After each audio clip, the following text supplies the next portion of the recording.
A question of staying power. Is the Maduro regime's repression sustainable? Commentary by CSIS's Ryan C. Berg and Christopher Hernandez Roy, published August 21, 2024. This text-to-speech audio was generated by 11 Labs. In response to protests against its brazen election theft, the Maduro regime in Venezuela has unleashed a wave of violent repression. While the exact numbers vary, credible human rights organizations have logged nearly 2,000 arrests, some even of minors and young children, and more than 24 people killed. Venezuelan President Nicolas Maduro bragged that more than 2,200 arrests had been made, and that prisons repurposed to house new political prisoners would feature re-education and hard labor camps. Meanwhile, reports from low-income barrios around Caracas convey that regime intelligence services have marked homes of protesters with a black X. Rather than hiding repression, the regime has launched a public campaign called Operación Tuntún, Operation Knock Knock, meant to instill maximum fear by arbitrarily knocking on doors. The regime has filmed security forces breaking into protesters' homes and arresting them and openly publicized videos of arbitrary arrests, one of them set to the popular Christmas song, Carol of the Bells. In myriad arrests, Venezuelans have reported the police showing them videos of themselves at protests rather than actual arrest warrants. Maduro has repurposed a mobile app, VenApp, originally launched in 2022, to allow citizens to communicate with the government about lack of services in communities, to encourage citizens to snitch on one another instead. Venezuelans have reported deleting their social media histories, removing the popular messaging app WhatsApp, or simply leaving their phones locked away at home, fearful of getting stopped by the police and having to hand over their phone to the security services. The regime aims to use its terror campaign to keep Venezuelans fearful, sow distrust, atomize society, prevent collective action, and eventually subjugate Venezuelan society. The next phase of this campaign has started with the recent passage of the NGO law through the regime-controlled National Assembly, which seeks to dismantle elements of civil society that receive foreign funds. The Inter-American Commission on Human Rights accused the Maduro regime of committing state terror against Venezuelans. Both opposition leader Maria Corina Machado and presidential candidate and election winner Edmundo González Urrutia are in hiding. Thus, Maduro appears intent on proving the old adage that political power grows out of the barrel of a gun. The Venezuelan people, guided by Machado's calls for nonviolent protest, are proving that, as Hannah Arendt wrote many years ago, power is the capacity to act in concert for a public purpose and is never the possession of a single person or small group, but reserved for a larger collective.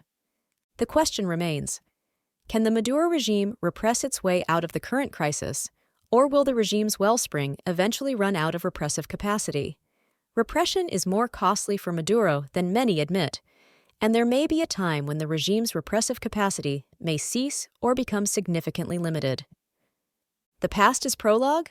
Maduro is likely calculating that he can rely on his tried and tested system of repression, which has quashed previous rounds of intense protest. In 2014, protests erupted due to the deteriorating economic and political situation in the country, and at least 43 people died in connection with those demonstrations. The much larger protests the regime faced in 2017 lasted several months and were triggered when the Maduro-controlled Supreme Tribunal of Justice, TSJ, Venezuela's Supreme Court, abrogated to itself the powers of the National Assembly in an apparent coup against the opposition-controlled legislature. Between April 1st and July 31st, 2017, there were 6,729 protests, during which at least 131 protesters were killed by the colectivos, regime-aligned community groups turned armed enforcers, and the state's security apparatus. The total number of injuries reached 15,000, with 5,400 arrests and nearly 800 individuals brought before military tribunals. The number of political prisoners held by the Bolivarian intelligence service at such notorious prisons as El Helicoide, named for the helical shape of the former commercial center, or La Tumba, the tomb, reached a peak in August 2017 at just over 600. During many of these past demonstrations, protesters actively organized against the security forces, donning helmets, shields, and masks to face government armored vehicles equipped with water cannons, as well as the tear gas, rubber bullets, and live rounds fired by the regime.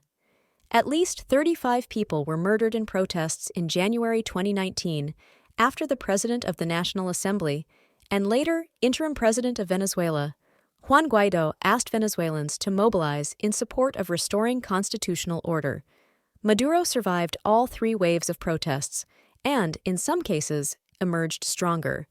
Given that, as of August 18th, there have been 1,503 verified arrests connected to the protests, fewer than in past protests, Maduro is certainly wagering that he has more room and capacity to repress. Support from global authoritarians and the survival of authoritarian regimes in Nicaragua and Cuba may be providing him with more succor. Maduro may suffer from a false sense of confidence, however. Since earlier protests, the cloud of illegitimacy over Maduro's head has grown exponentially, and his resources to feed the security apparatus have become scarcer under U.S. and international sanctions. Perhaps most ominously, while the political base for Chavismo, the political movement started by former President Hugo Chavez in the 1990s, remained loyal during earlier periods, erstwhile Chavistas came out in droves to vote for the opposition in this election cycle. Therefore, the protests in 2024 have taken place in an entirely different context. Machado has asked that entire families show their support. She has also been conscious not to expose protests to constant danger and regime retribution, calling for protests on weekends and only periodically, wary of exhausting the Venezuelan people. If Machado's commitment to peaceful protest continues, it becomes morally more perilous for the average security personnel deployed to the streets to repress peaceful demonstrators with whom they share the economic hardships created and maintained by the regime. Maduro can count on the regime's collectivos and the civilian and military intelligence services, whose leaders the United Nations has accused of committing crimes against humanity, and the thoroughly corrupted higher echelons of the army. But will he be able to count on the Bolivarian National Guard foot soldier or on the lower officer ranks of the army if it is called to the streets, who each earn around $10 per day? The Maduro regime's fabrication of an electoral result at midnight on Election Day has made it more difficult for the army brass saluting him as the constitutional president of the republic. Despite proceeding too slowly, the International Criminal Court, ICC, which has an active criminal investigation against Venezuela, may yet publicly call for Maduro's arrest. The ICC released a brief statement in the context of the protests to reassure that the institution has been observing the regime's behavior. While this will not deter him or his inner circle, it may yet have an impact on those further down the chain of command whom Maduro depends on for his survival. Changing patterns of repression. The Maduro regime has always leveraged targeted forms of repression to remain in power. This has been especially true as the kleptocratic nature of the Bolivarian regime has been exposed by prominent defections, the work of investigative journalism, and legal cases. Likewise, the revolutionary nature of the regime increasingly rings hollow. Since Maduro's rise to power, Cuban agents have embedded themselves in many Venezuelan state institutions, assisting intelligence collection and sharpening the repressive state apparatus. A shift in repression techniques after the July 28 elections is rapidly underway, taking on a broader and more limitless character. For one, the targets of repression are far more likely to be residents of poor, peripheral neighborhoods like Petare than in the past. To the regime's great surprise, many of the occupants of these barrios spurned Chavismo, participated in the opposition's primary, and proceeded to vote for Edmundo González Urrutia in the general election, lending Maduro's post-electoral repression a vengeful character. Second, the regime is leaning more heavily on colectivos. In the past, these groups would bathe themselves in revolutionary rhetoric, patrol other neighborhoods, and return to their communities to a hero's welcome. Now, the Maduro regime expects members of collectivos to police their own communities and assist in identifying dissidents for repression.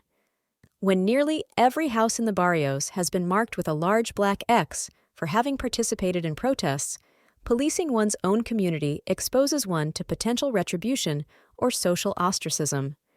Furthermore, Machado's message of returning the security services to their constitutional functions and the importance of providing their members with dignified work have made an impact.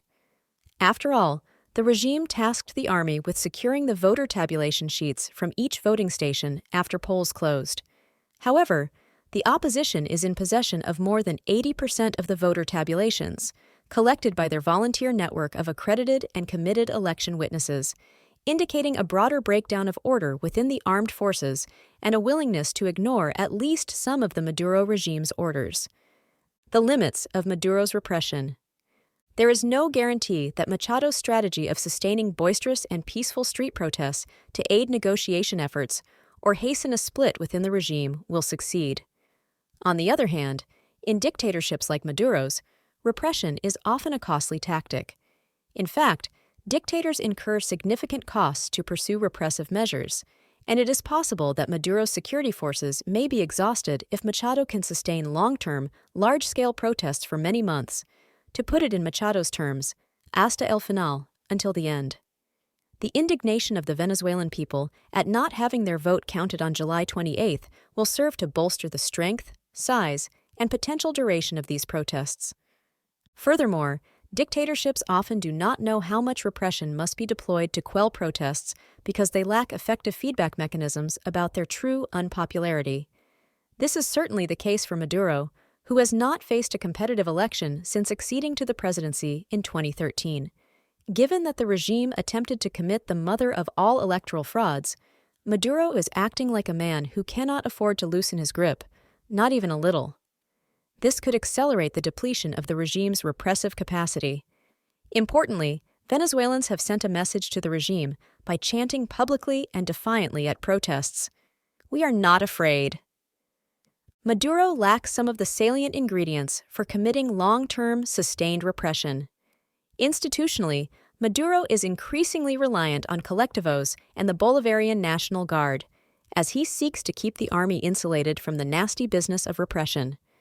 The Special Action Forces, FAES, a paramilitary group whose actions, including thousands of summary executions in poor barrios, helped land the Maduro regime in the ICC in the first place, has been disbanded. By most accounts, its successor organization, the Directorate of Strategic and Tactical Actions, has similar functions and modus operandi as the FAES, but is less active and capable than the FAES at the peak of its repressive capacity. Lastly, given Maduro's international isolation, there is little prospect to reignite Venezuela's moribund economy under his leadership. In fact, it is likely that U.S. sanctions relief on the oil sector, granted to Maduro as the principal carrot for freer and fairer elections, will soon be altered and tightened. What could hasten the end of Maduro's ability to repress? Three important factors are worth considering when analyzing the depletion of Maduro's resources for repression. 1. The security services and the regime itself. There are early indications that Maduro is spending precious resources repressing dissidents within the regime and those considered insufficiently loyal.